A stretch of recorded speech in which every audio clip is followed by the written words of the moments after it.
Right then, maybe it's time for a new pair of earbuds for yourself, or maybe you're looking to get a gift for someone. I've got 3 great options here for 3 different budgets, which I'll break up into timeline chapters from the highest to lowest price and toss them in the description for you. So let's dive in and see which one's right for you or someone else. All right, on deck at the high end for $200 is the Sennheiser CX400BT. Now, you might have already seen reviews for the Momentum 2 from Sennheiser, really nice pair of true wireless earbuds. Well, the CX400BT basically is the Momentum 2 with the same drivers and sound signature, but with the exception of 2 important features, which we'll get to, and of course the price being around $100 less. The case is a little chunky, but still a lot smaller than plenty of other options out there, and depending on how much of a skinny jeans wearing hipster you are, still fits in the pocket without too much bulge. I do prefer the matte plastic over glossy because it looks and feels a little higher quality and doesn't show fingerprints as easily, but does show snail trail scratches a little more. At the back, we've got an LED charging status indicator, then the USB-C charging port, and a little button to check the battery status, which is pretty handy and not something you see on a lot of earbud cases. Then popping it open, you can see how far the earbuds are extruding from the case, which makes them super easy to grab in any sort of finger grabbing orientation you use. The case battery is rated at 13.5 hours and takes about 1.5 hours for a full charge cycle with the case and earbuds together. And like the case, the earbuds are a tad bit chunky too. I mean, they're not so big where you'll be embarrassed wearing them, but they're not the sleekest things I've ever seen. They're an in-ear canal style, so you'll get good sound isolation. They're comfortable for long periods of time, and I personally haven't had any issues with them wanting to fall out. They're rated at 6.5 to 7 hours of playback at 50%, which gives us a total of about 20 hours with the case. There's no water resistance rating here, so you'll want to be extra careful. The touch controls work well, but I've found there's a tiny delay in response. There's no sensors, so we don't get auto pause and resume when you take them out and pop them back in. They come with Bluetooth 5.1, which is great, so we get all the benefits from that. Unfortunately, these don't support multi-point functionality, so no listening to music on your laptop and then getting a notification on your phone and hearing it through your earbuds at the same time. There's also no active noise cancellation or ambient sound features, which are 2 of the main differences between these and the Momentum 2s, and why these are about $100 less. Now, we do get to use Sennheiser's companion app with these, which I really like. It's clean, intuitive, and has a lot of actually useful settings to customize not only the user experience, but also set up and save multiple custom EQs using either curves or traditional dials. So SBC, AAC, and aptX codecs are supported, but I did notice some slight audio latency in video content with aptX enabled, but after I disabled it in my phone's Bluetooth settings, it switched over to AAC, and that seemed to solve it. Now, with aptX enabled, we really get to hear Sennheiser's signature neutral audio profile, which aims at providing an audio experience closer to how the producer or artist wanted it to be heard, which usually translates into more detail, clarity, and soundstage. So yeah, these sound awesome and are a no-brainer if you really value the purest and highest quality audio you can get for your budget. But if you're into head-rattling mumble rap, these probably aren't for you. All right, this next pair offers one of the best value per dollar ratios I could find. At $130, the Samsung Galaxy Buds Plus is what I would call a premium mid-range pair of earbuds. The charging case is glossy plastic, so it gets covered in fingerprints the second you even look at it the wrong way, but it's super slim and hands down one of the most pocket-friendly designs available, so hipsters rejoice, yay.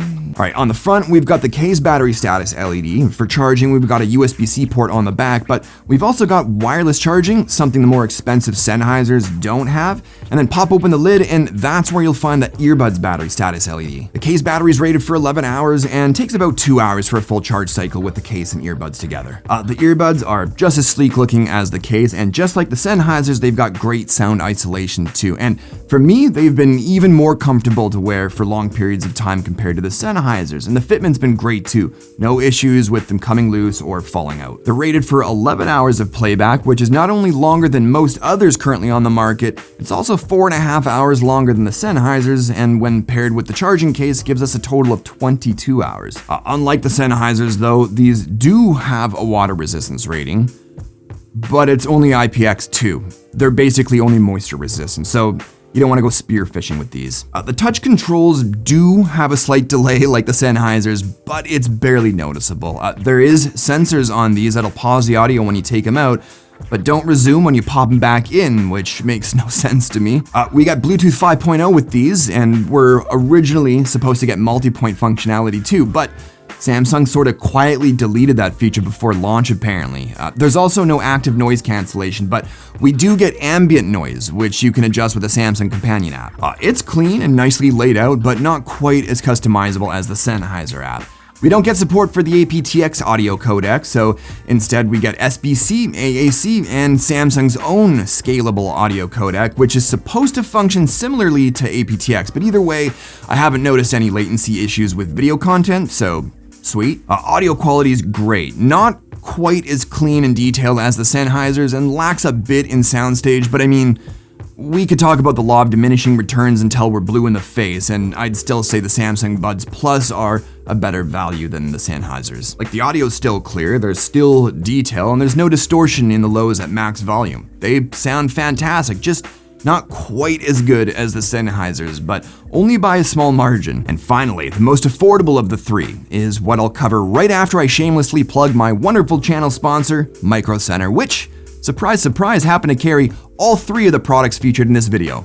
With 25 Micro Center locations across the US and growing, and over 30,000 different products, Micro Center is like tech geek heaven, except you do have to pay for stuff. But at least you don't have to die to get there. Micro Center has everything from mice and keyboards to smart home devices and home theater setups, from GPUs, PSUs, and motherboards to the cases you're going to install them in. So head to your closest Micro Center or go to microcenter.com for your next PC part, laptop, TV, drones, speakers. All right, coming in at $70 is the JBL Tune 225 TWS. Now, considering these cost quite a bit less than the previous two, there's also a lot less to them, so keep that in mind.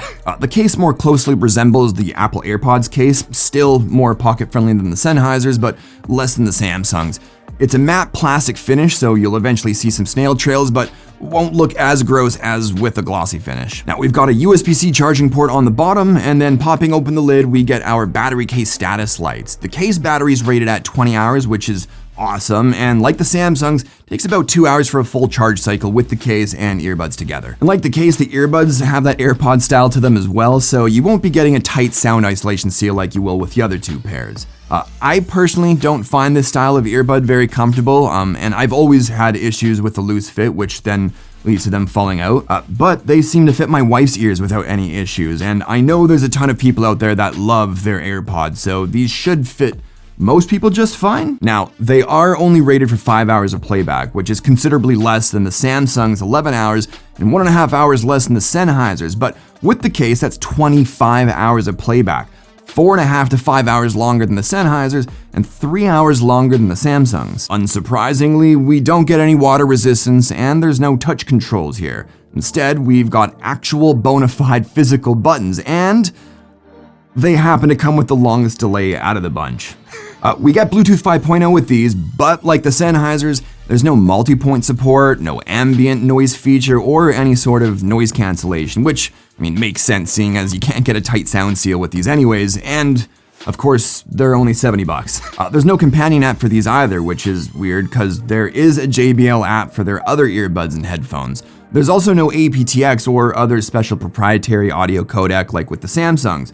Instead, we just get SBC and AAC. Fortunately, like the Samsungs, there's no latency issues with video content, but the audio quality does suffer from the lack of good codecs and a tight enough fit for proper sound isolation. That said, if you like your bass, these definitely take the cake out of the bunch for deep low end. I mean, it's gonna drown out a lot of details and clarity, but they do have that punch you might have been looking for. Okay, so personally, I'd recommend the Samsungs all day long if you can afford it.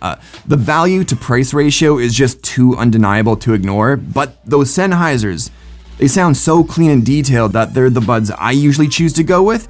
And then there's the JBLs, which have a ton of battery and the most low-end bass out of the three, along with a sub-$100 price tag, which makes them look pretty good too. Anyways, I think that's gonna do it for this one. Hopefully you liked the video. If you did, maybe show me some love with that thumbs up button and drop me a comment. It actually helps a lot more than you know, especially since YouTube's almighty algorithm seems to hate me. Oh, And subscribe too, that'd be swell. But thanks as always for watching, and I'll talk to y'all in the next one.